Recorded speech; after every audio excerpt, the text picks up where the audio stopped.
A 26-year-old woman walks into a cafe carrying the weight of 2 years' worth of judgment, a diaper bag packed with military precision, and a secret that could destroy the only chance at love she's had in years.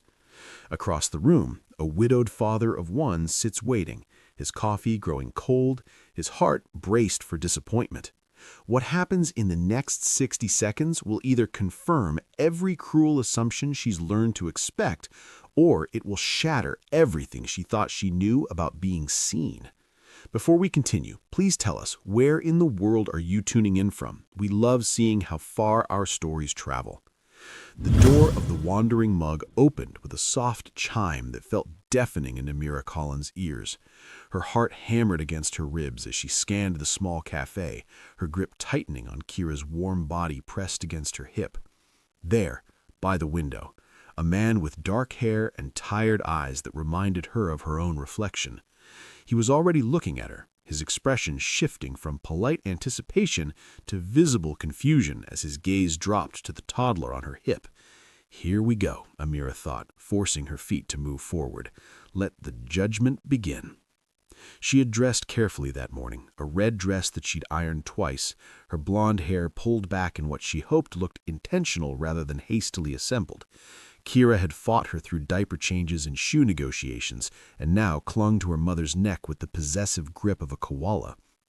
Abram Gray stood as she approached, nearly knocking his knee against the table. His coffee sloshed dangerously close to the rim of his cup. Abram? Amira's voice came out steadier than she felt. Sienna? He caught himself. Wait, no, Amira, sorry, yes, hi, hello. The man was nervous. That was unexpected. Kira lifted her head from Amira's shoulder, fixing Abram with the kind of frank, unblinking stare that only toddlers and particularly judgmental house cats could achieve. One chubby finger found its way into her mouth as she studied him with the intensity of a scientist examining a particularly interesting specimen. Amira took a breath. This was the moment where he would make an excuse about forgetting something in his car, or suddenly remember an urgent work emergency, or simply stand up and walk away like the man 3 months ago who had looked at Kira and said, "I'm not looking to raise someone else's mistake."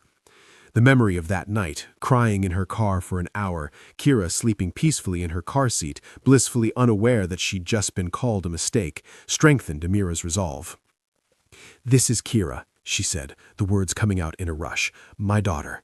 I know I probably should have mentioned her before, but I wanted you to see the full picture before you decided if you wanted to run. Most people do. Run, I mean. And I completely understand if you want to. I'm tired of pretending to be something I'm not. I'm a package deal. This is the package. If that's not what you're looking for, I won't be offended." She paused, slightly breathless. "Well, I might be a little offended, but I'll get over it." The silence that felt like standing on the edge of a cliff. Amira watched Abram's face, trying to read the micro-expressions that flickered across it. Surprise, confusion, something that might have been recognition?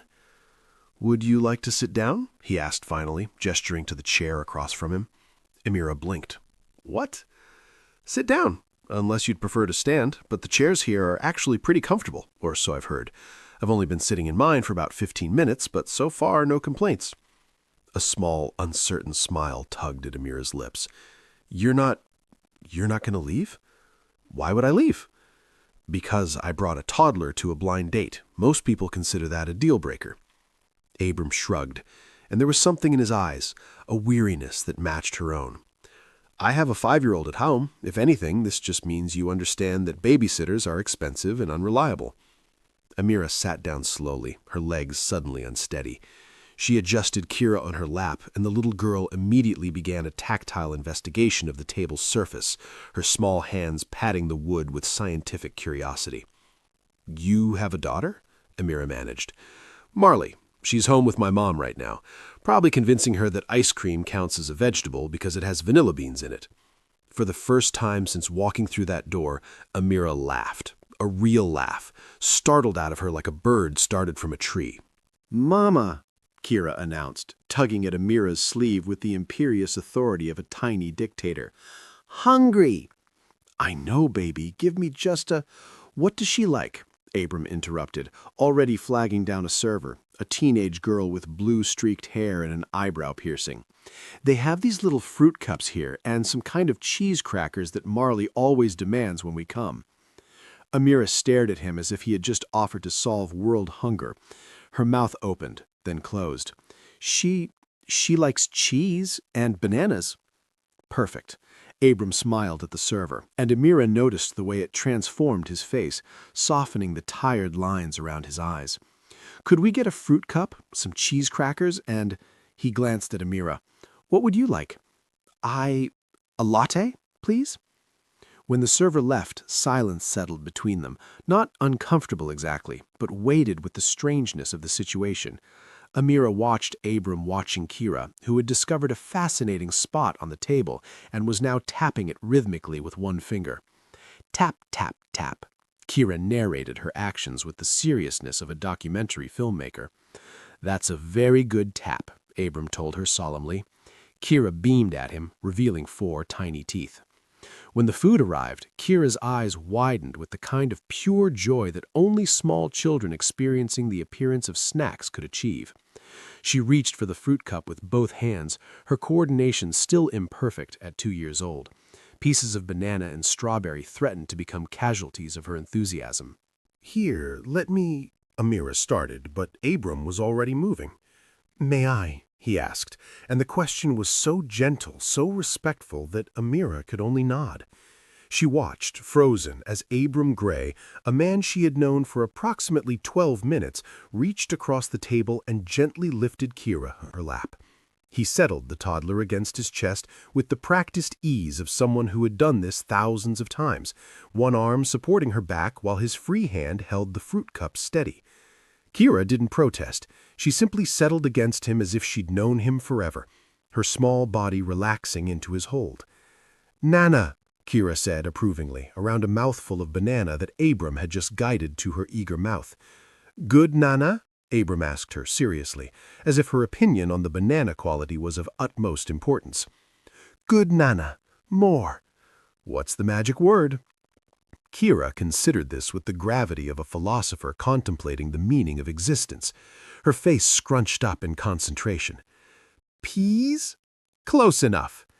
Amira had gone completely still across the table, her latte arriving and sitting untouched as she watched the scene unfold. Something was happening in her chest, a cracking sensation, like ice breaking up after a long winter. When Abram looked up and caught her staring, he must have seen something in her face, because his expression shifted to concern.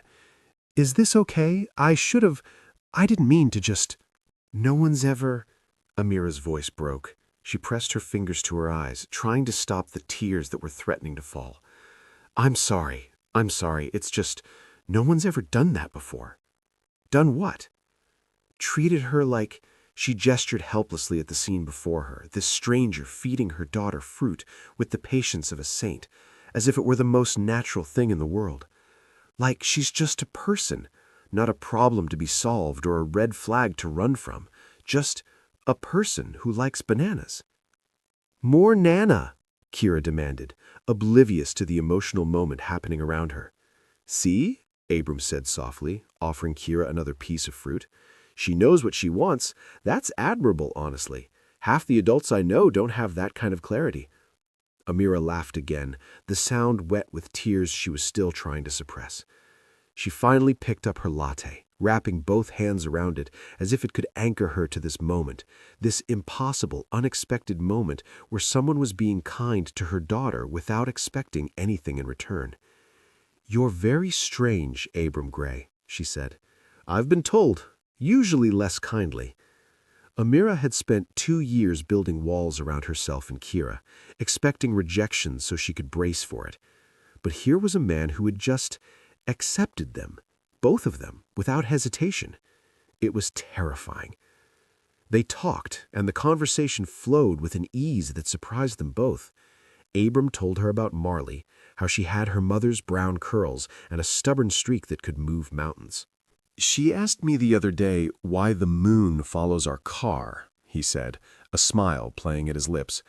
"And when I tried to explain about the moon staying in one place while we move, she said, 'Daddy, that's silly. The moon clearly likes our car.'"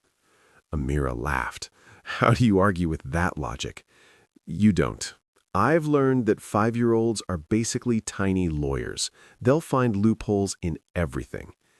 As they talked, Amira found herself studying Abram's face, the lines around his eyes that spoke of both laughter and grief, the way his expression softened when he talked about his daughter, the gentleness in his hands as he kept Kira entertained with small pieces of fruit. "Can I ask?" Amira hesitated, then pushed forward. "Marley's mother?" Abram's expression shifted, and Amira immediately regretted asking. But he didn't shut down. Instead, he looked out the window at the mountains visible in the distance, his hand still absently rubbing Kira's back. "Samara," he said quietly. "She died 3 years ago. Heart condition no one knew about. She was laughing at something Marley said. Marley was trying to say spaghetti, and it kept coming out as paschetti, and then she just collapsed. By the time the ambulance got there, she was gone." "Amira, I'm so—" "You don't have to say sorry." Gently, he interrupted. "Everyone says sorry, and I appreciate it, but mostly I miss her. Every day. And I'm terrified I'm going to mess up Marley because I'm doing this alone." The honesty in his words struck Amira like a physical blow. She understood that fear, the bone-deep terror of failing the small person who depended on you completely. "I'm sure you're doing great," she said, meaning it. "Some days I'm not sure about anything." He shifted Kira slightly as she started to drowse against his shoulder, her small fist clutching a handful of his shirt.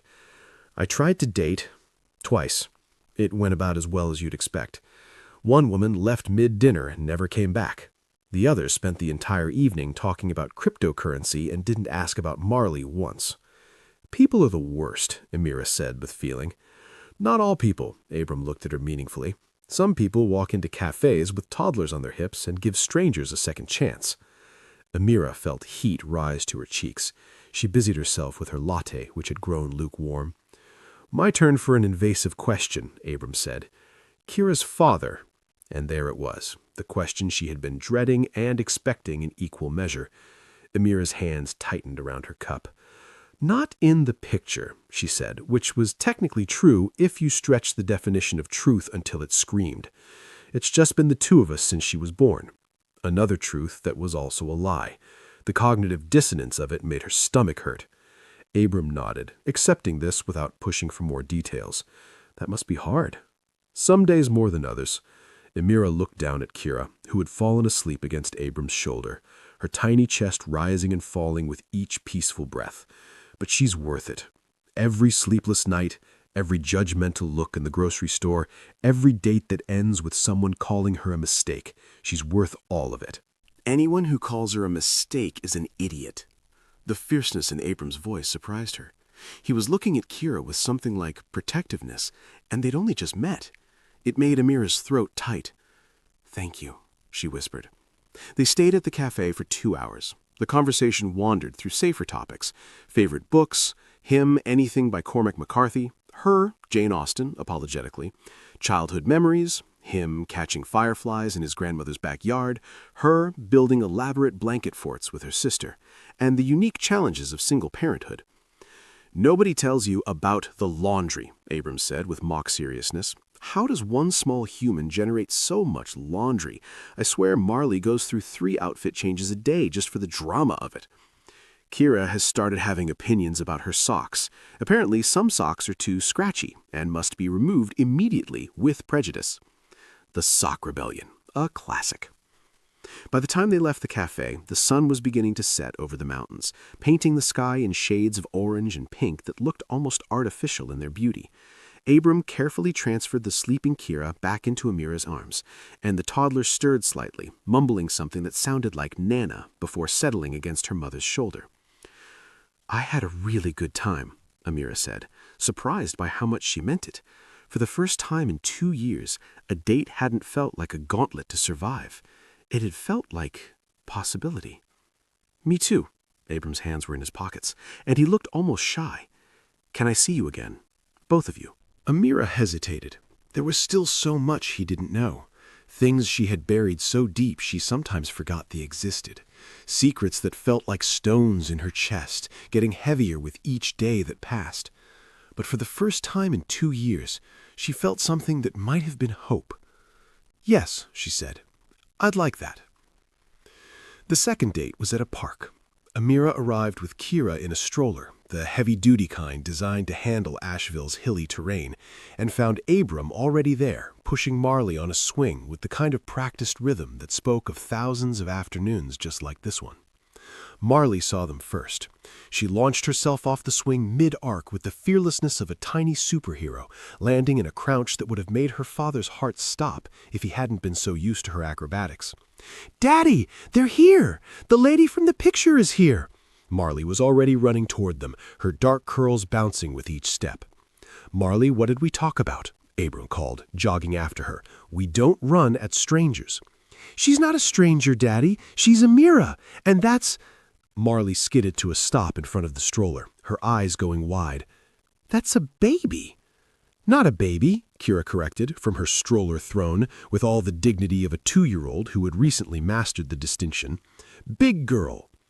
"You're a big girl?" Marley crouched down to Kira's eye level, her face serious. "How old are you?"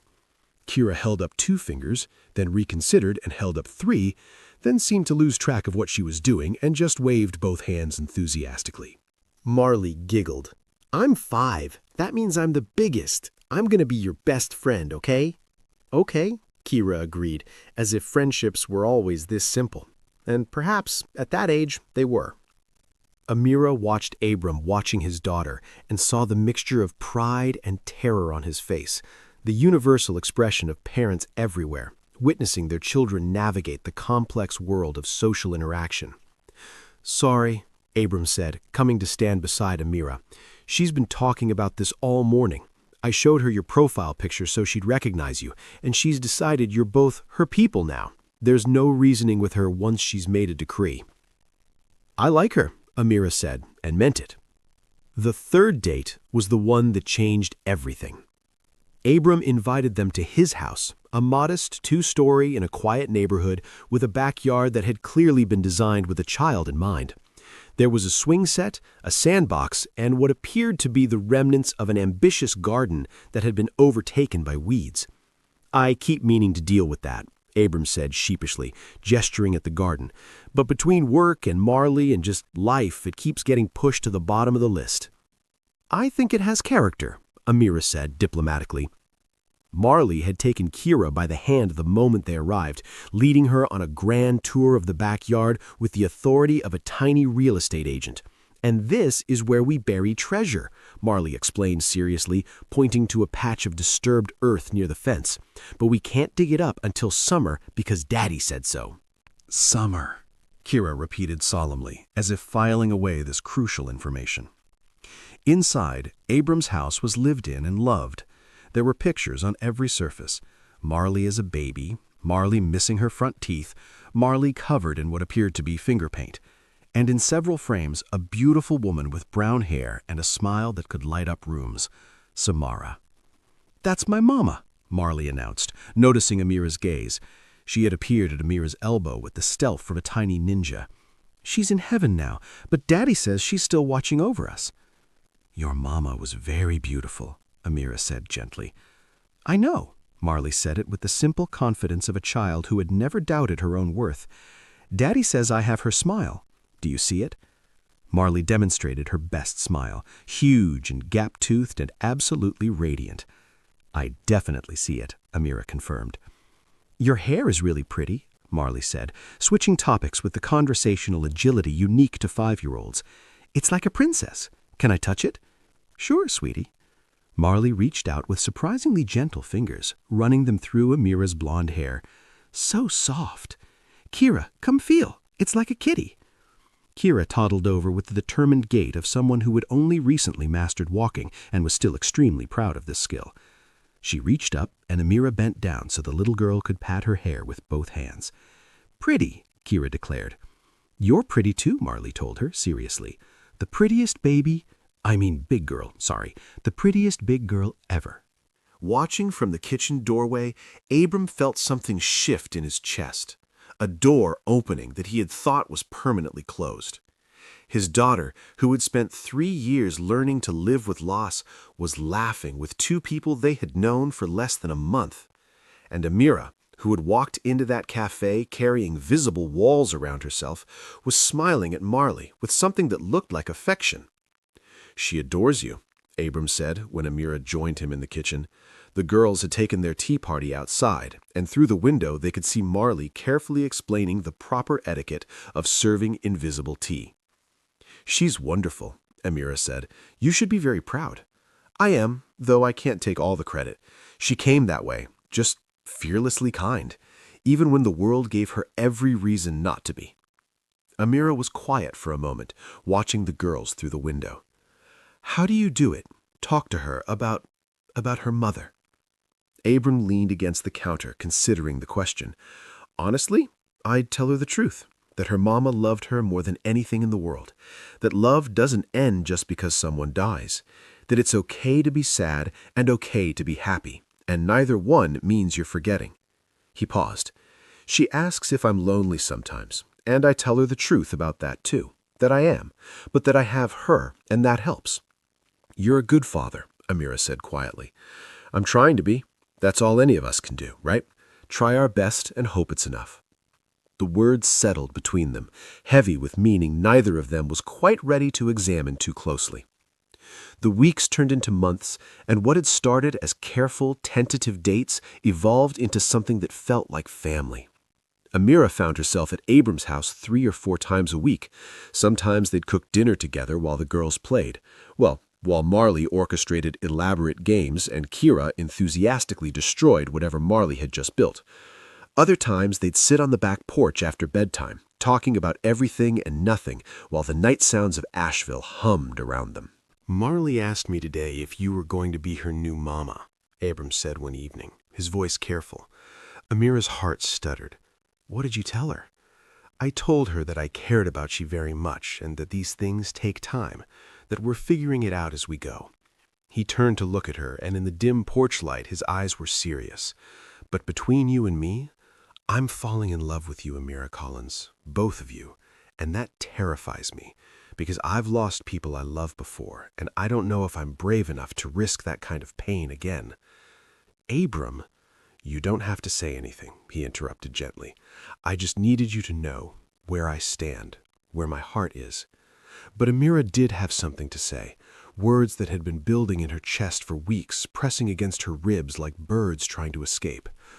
"I'm falling in love with you too," she whispered, "and it terrifies me even more because there are things you don't know, things about me and Kira that—" A cry from inside interrupted her.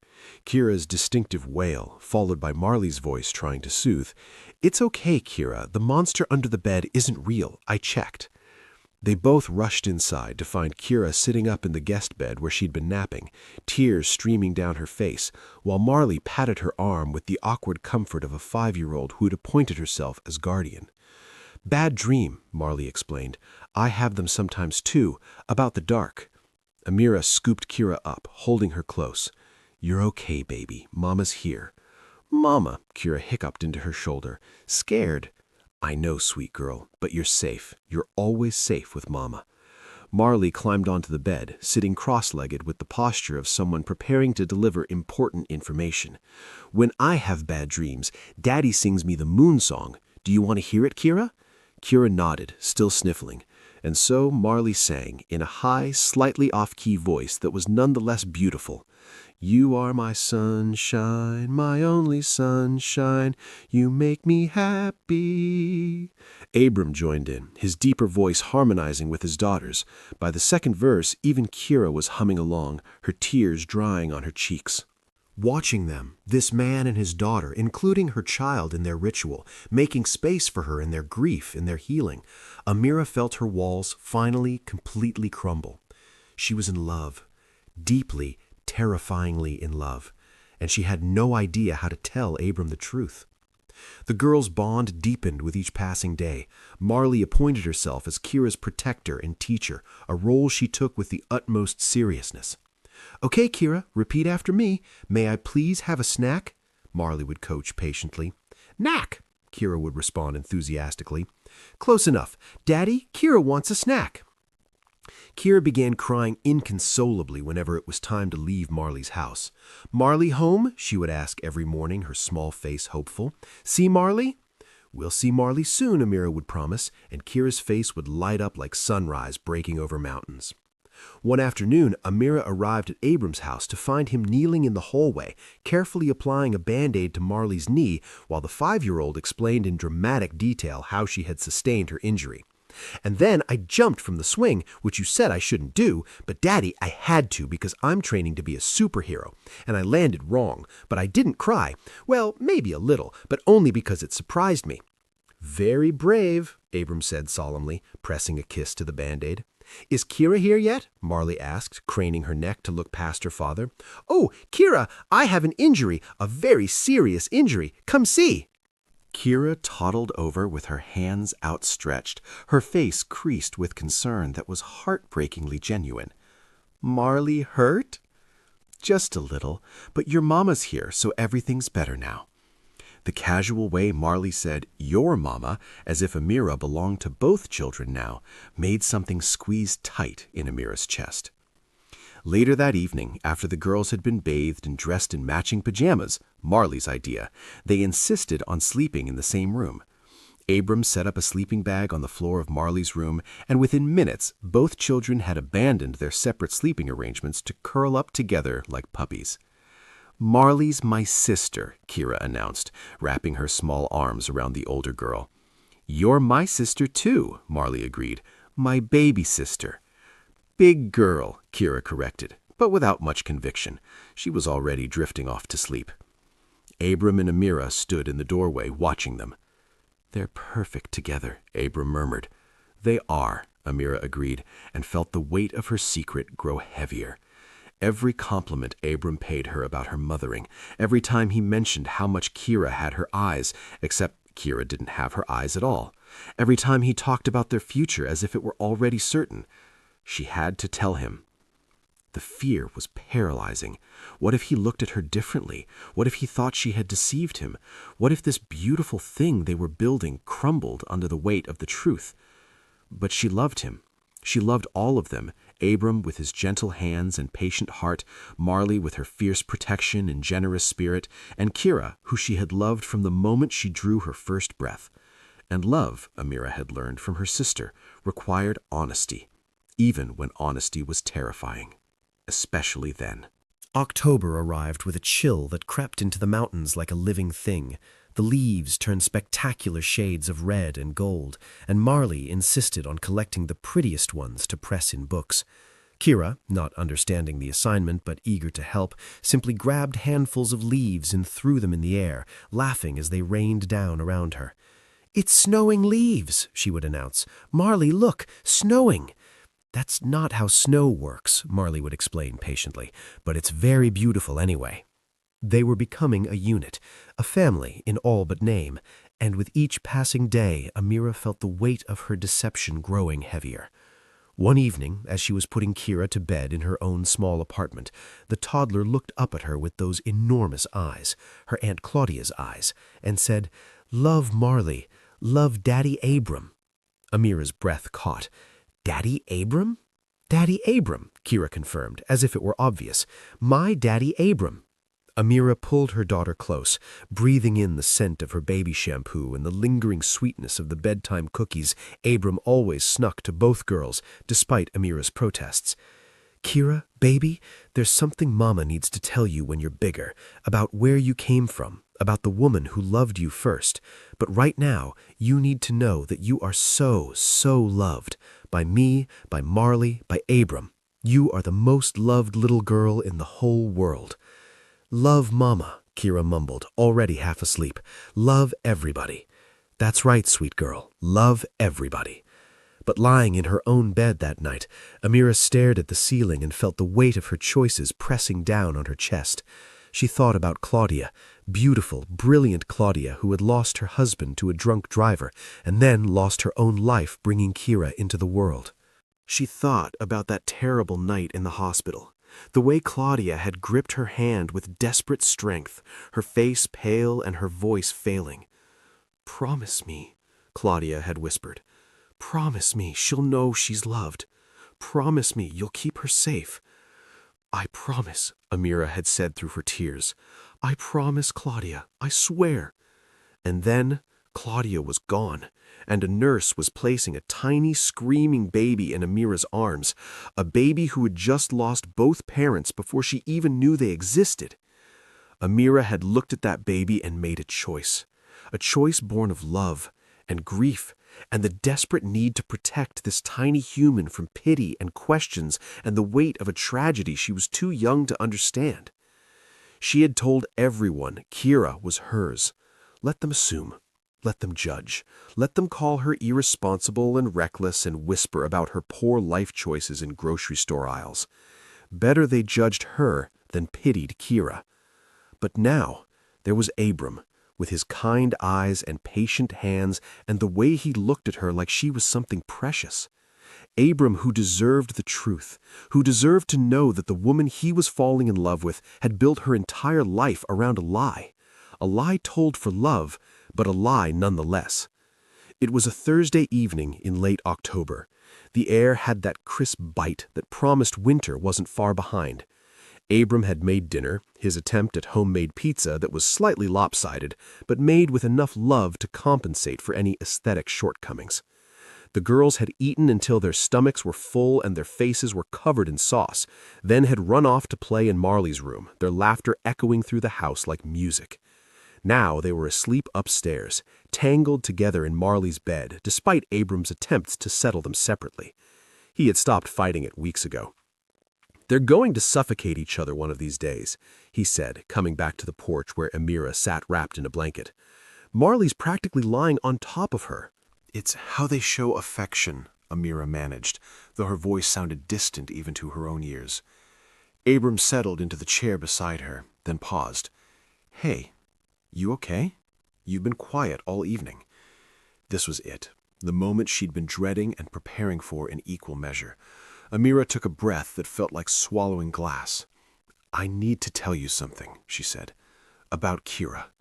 She felt Abram tense beside her. "Is she okay?" "She's fine. She's perfect. It's just," another breath, "I haven't been completely honest with you. About her. About how she came into my life." The words hung between them like smoke. Amira couldn't look at him, couldn't bear to see his expression change from trust to confusion to betrayal. "Okay," said Abram carefully. "I'm listening. Kira isn't—" The words stuck in her throat. She forced them out. "She isn't my biological daughter." Silence, long and heavy and suffocating. "I had an older sister," Amira continued, her voice breaking. "Claudia. She was everything I wanted to be, smart and kind and fearless.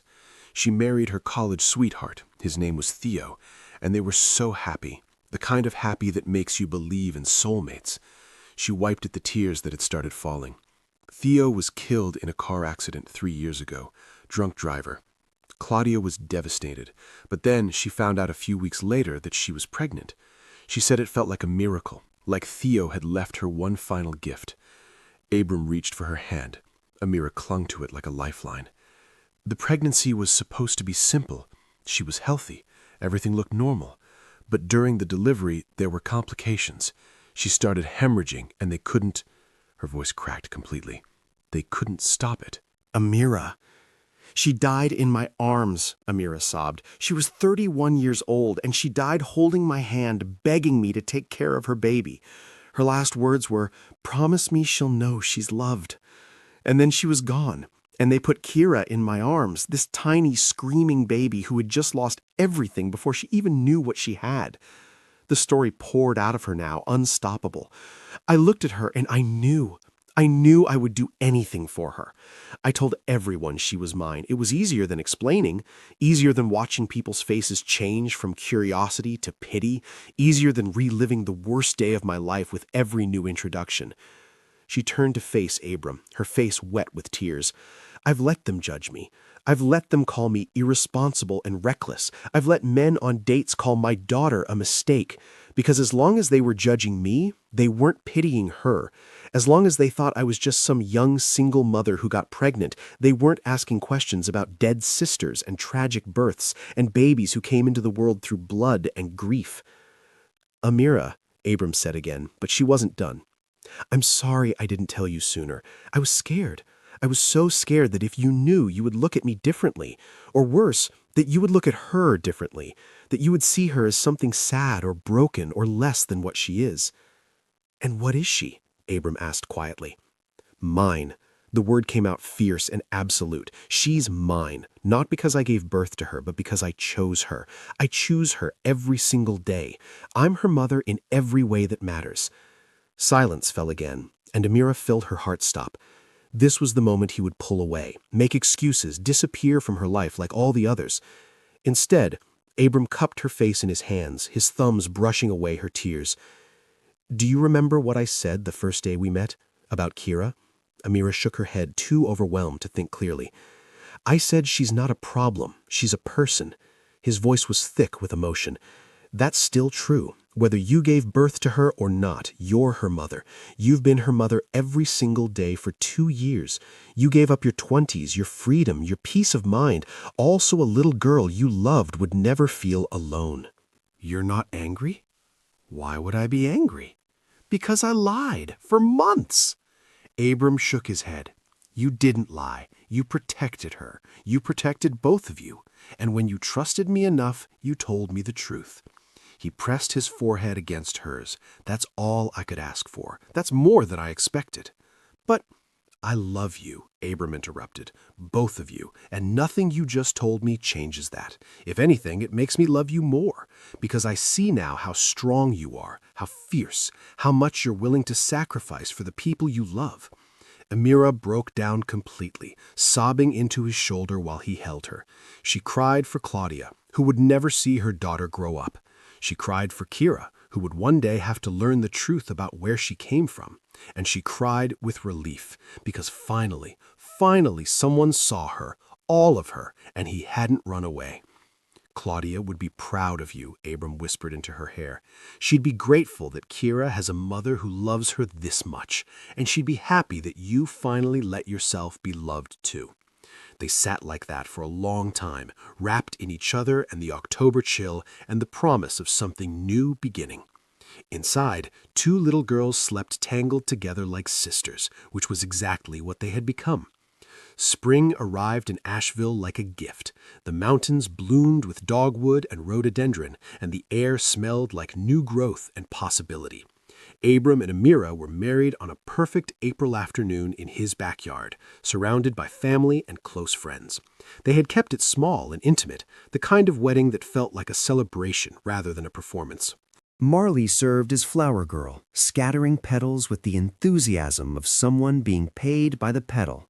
She wore a pale pink dress and had insisted on wearing her sneakers underneath because princesses should be practical, Daddy.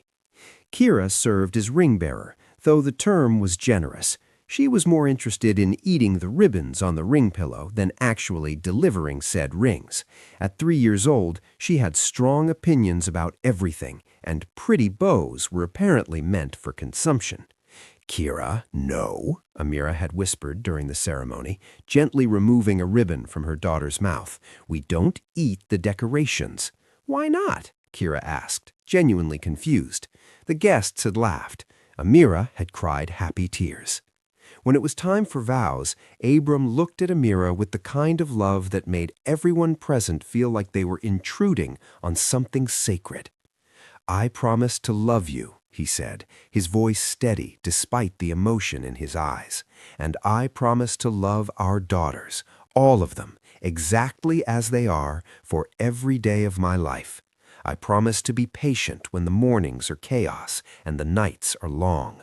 I promise to see you, really see you, even when you're trying to hide. And I promise that our family, this beautiful, unexpected, perfectly imperfect family, will always be my first priority." Marley whispered loudly to Kira, "That means he loves you forever and ever."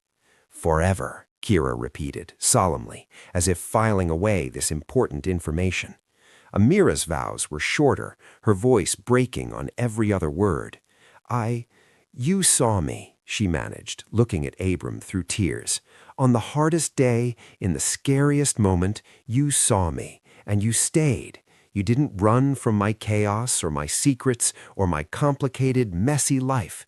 You just stayed. She took a shaky breath.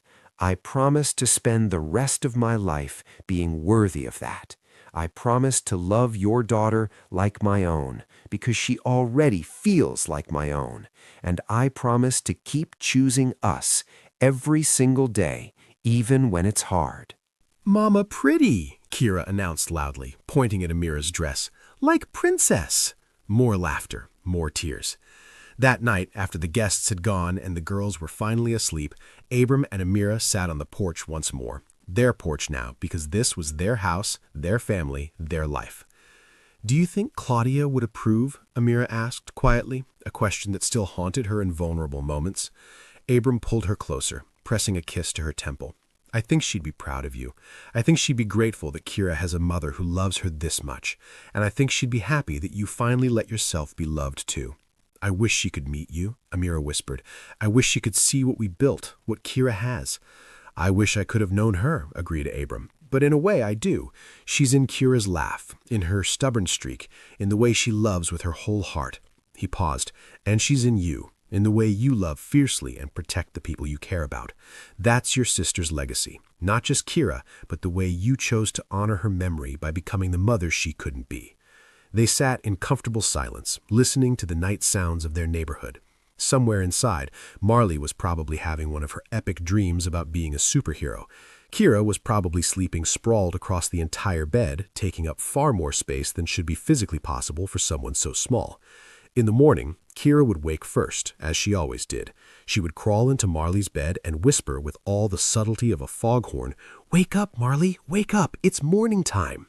Marley would groan dramatically and pull her sister under the covers for a tickle attack that would end with both of them shrieking with laughter. Abram would make his famous pancakes, slightly burnt on the edges but made with enough love to compensate, while Amira refereed the chaos of two small girls arguing over who got the purple cup. "It's my turn for purple," Marley would insist. "My purple," Kira would counter, clutching the cup to her chest with the ferocity of a tiny dragon protecting its hoard. Abram would solve the problem by producing a second purple cup he had bought specifically for this purpose, because he was a father who planned ahead. Later, they would go to the park. Marley would push Kira on the swings, standing on her tiptoes to reach high enough, her face serious with concentration. "Higher, Marley, higher!" Kira would demand, fearless in the way that only 3-year-olds protected by loving big sisters could be. Abram and Amira would watch from a bench, their hands intertwined. "We did okay," Abram would say. "Didn't we?" "Better than okay," Amira would agree. "We did something impossible. We made a family out of broken pieces." In the afternoon, they would stop by the cemetery. It was something Amira did once a month, bringing fresh flowers to Claudia's grave, sitting on the grass beside it, talking to her sister about everything and nothing. "Kira said, 'I love you' without being prompted yesterday, and she's starting preschool in the fall. She's so smart, Claudia. So funny and kind and stubborn, just like you." A pause. "I'm married now, to an incredible man who loves her like his own. Marley is her sister in every way that matters. I kept my promise. She knows she's loved." Sometimes Marley would come with them, placing her own flowers beside Amira's. "Hi, Aunt Claudia," she would say to the stone.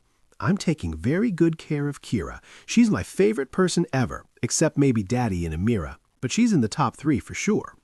And once, just once, Kira had asked, "Mama, who's this?"